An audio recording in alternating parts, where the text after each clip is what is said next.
Hello and welcome. My name is Andy Packham.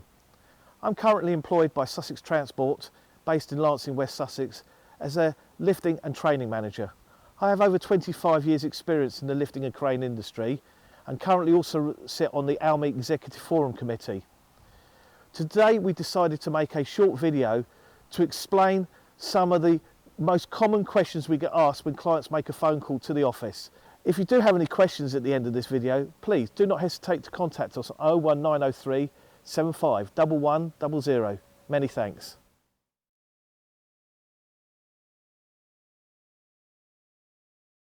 When the lorry loader arrives at your location, the driver will initially undertake a dynamic risk assessment, looking for any possible concerns he may have or hazards as to why the operation cannot take place, i.e. ground conditions, surface type, underground services. Is it concrete? Is it grass? Is it pavements? Is it block paving? Because they're all hazards that could prevent the safe use of a crane. The next thing he's got to ascertain is there any overhead obstructions? So they can be trees or power lines, telephone wires, street furniture. If he's happy to carry on with the lift, then we'll decide we have to extend the legs. So the legs on this vehicle, if we like to come around this way, on a full rig setup, this vehicle here has the legs extended. That is just over 3 meters extended, but that is a full rig. So this crane will undertake a safe lifting operation on this side as long as these legs are fully extended. As you can see, they are stabilisers. Stabilisers are different to a mobile crane. Stabilisers is we must maintain contact, the tyres must maintain contact with the ground. So we do not lift the vehicle off the ground. We do not want to see daylight. When we extend the beams, the jacks will come down over pre-laid nylon cast mats, and their purpose is to dissipate any pressure or loading that we put on the ground.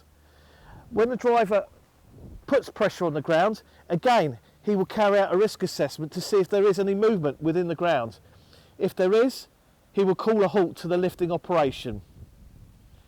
Further to what we videoed earlier, we've come here now to look at a potential problem, and this problem being is a customer wishes to lift something out from the adjoining property, but unfortunately we won't be able to carry out this lifting operations for the following reasons. As you can see, it's a very tight access.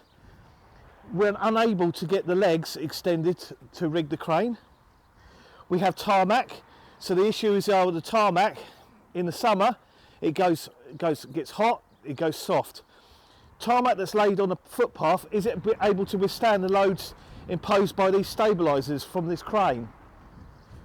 The other issues we got, as we're blocking the road, have we got the appropriate permission to block the road? Because we could be here for some considerable time. And the final reason why we wouldn't be able to undertake this lifting operation, directly above us is cables. And if you like to look at the pole over onto my left, you can see it has the danger of death symbol, so that indicates it's an overhead power line.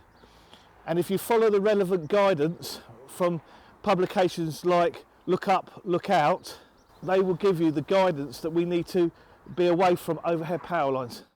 For the latest information on our fleet or any changes in regulations or guidance, please go to our website, which is www.sussextransport.com. Thank you.